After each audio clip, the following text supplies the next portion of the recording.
Hey everyone, my name is Rebecca Walker and today we're making veggie pizzas.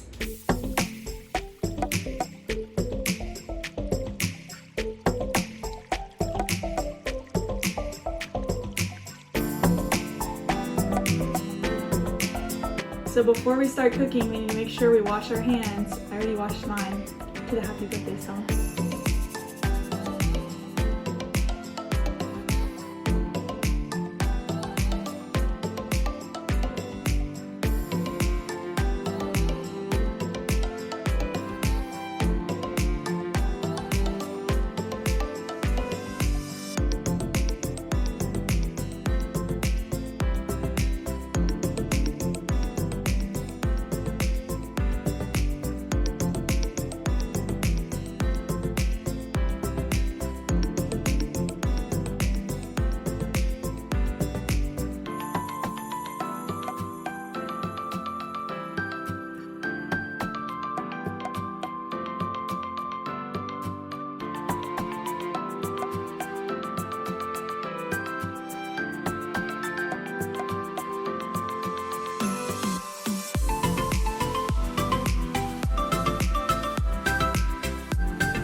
So they're out of the oven and they're looking great.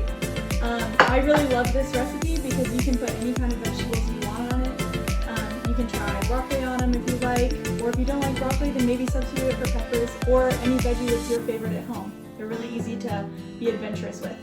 So they're looking great. I'm just gonna have one for myself.